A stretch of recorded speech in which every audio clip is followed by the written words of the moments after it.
ನಮಸ್ತೆ ನವಕರ್ನಾಟಕ ಟಿವಿಗೆ ಸ್ವಾಗತ.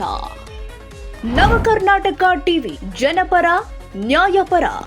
ನೀವಿನ್ನ ನಮ್ಮ ಚಾನೆಲ್ ಸಬ್ಸ್ಕ್ರೈಬ್ ಮಾಡಿಲ್ಲ ಅಂದ್ರೆ ಈ ಕೂಡಲೇ ಲೈಕ್ ಮಾಡಿ, ಶೇರ್ ಮಾಡಿ, ಸಬ್ಸ್ಕ್ರೈಬ್ ಮಾಡಿ, ತಪ್ಪದೆ ಬೆಲ್ ಐಕಾನ್ ಕ್ಲಿಕ್ ಮಾಡಿ.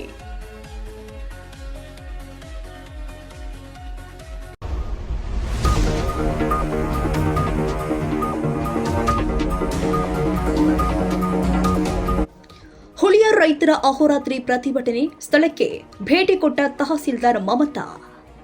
ಹುಳಿಯಾರ್ ರೈತ ಸಂಘದ ಚಂದ್ರಣ್ಣ ಅವರ ನೇತೃತ್ವದಲ್ಲಿ ವಿವಿಧ ಬೇಡಿಕೆಗಳ ಈಡೇರಿಕೆಗೆ ಒತ್ತಾಯಿಸಿ ಪಟ್ಟಣ ಪಂಚಾಯಿತಿ ಎದುರು ನಡೀತಾ ಇರುವ ಅಹೋರಾತ್ರಿ ಧರಣಿ 74ನೇ ದಿನಕ್ಕೆ ಕಾಲಿಟ್ಟಿದ್ದು, ಏಕವ್ಯಕ್ತಿ ಉಪವಾಸ 8ನೇ ದಿನವೂ ಕೂಡ ಮುಂದುವರೆದಿದೆ.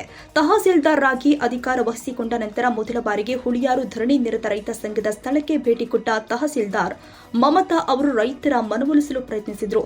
ಈ ಸಂದರ್ಭದಲ್ಲಿ ರೈತ ಸಂಘದ ಬೇಡಿಕೆಗಳನ್ನು ಇನ್ನು 2 ದಿನದ ಒಳಗೆ ಕೂಲಂಕುಷವಾಗಿ ಪರಿಶೀಲಿಸಿ ಸಾಧ್ಯವಾದ ಮಟ್ಟಿಗೆ ಪರಿಹಾರಕ್ಕೆ ಪ್ರಯತ್ನ ಮಾಡುವುದಾಗಿ ರೈತ ಸಂಘದ ಮುಖಂಡರಿಗೆ ಭರವಸೆ ಕೊಟ್ಟಿದ್ದಾರೆ ಎಂದು ಚಂದ್ರಣ್ಣ ಹೇಳಿದ್ದಾರೆ.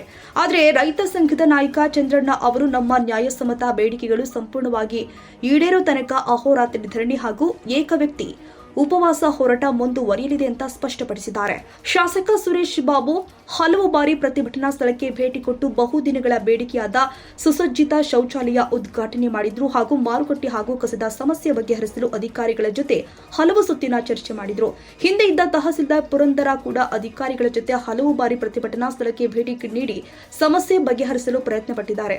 ರೈತರ ಹೋರಾಟ ಇನ್ನಷ್ಟು ತೀವ್ರಗೊಳ್ಳುವ ಸಾಧ್ಯತೆ ಇದ್ದು, ಮುಂದಿನ ದಿನದಲ್ಲಿ ಆಡಳಿತದ ಸ್ಪಷ್ಟ ನಿರ್ಧಾರಕ್ಕೆ ರೈತರು ಕಾದು ನೋಡುತ್ತಿದ್ದಾರೆ. ರೈತರುಗಳು ಧರಣಿ ಕೂತಾರೆ ಅಂದರೆ ನಿಮ್ಮ ಹೆಜ್ಜೆಯಲ್ಲಿ ಬಂದು ಸರ್ಕಾರ ಸಹಕರಿಸಬೇಕು.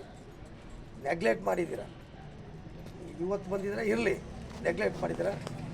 ಇಲ್ಲಿ ನಮಗೆ ಇಲ್ಲಿ ನಾವು ಚಳುವಳಿ ಮಾಡೋ ದಿವಸ ವಾಹನಗಳೆಲ್ಲ ಅಡ್ಡ ಹಾಕಿದ್ವಿ, ಭಾಳಷ್ಟು ತೊಂದರೆ ಕೊಟ್ಟರು.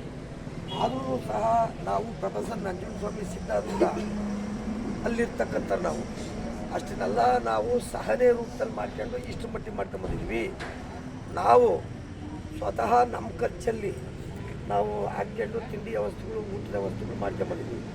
ನಮ್ಮನ್ನು ಉಗ್ರಗಾಮಿಗಳ ಥರ ಸೃಷ್ಟಿ ಮಾಡಿದ್ದೀವಿ ಸರ್ಕಾರ ಮತ್ತು ಅಧಿಕಾರಿಗಳು.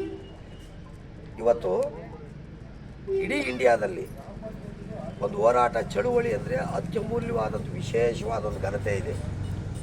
ಚಳುವಳಿ ಮುಖಾಂತರ ನಾವು ಭಾರತೀಯರು ಬ್ರಿಟಿಷರ ಕೈಲಿಂದ ಮುಕ್ತಿ ಹೊಂದಿರತಕ್ಕಂಥವ್ರು.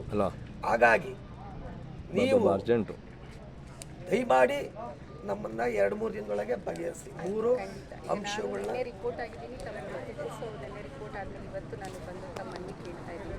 ಈಗ 3 ಸಮಸ್ಯೆ ಹೇಳಿದ್ದೀರಾ, ಅದರಲ್ಲಿ 2 ಸಮಸ್ಯೆ ಅರ್ಧ ಹಂತಕ್ಕೆ ಬಂದಿದೆ, 3ನೇದು ಆಗೋಗಿದೆ 10% ಅಷ್ಟೇ.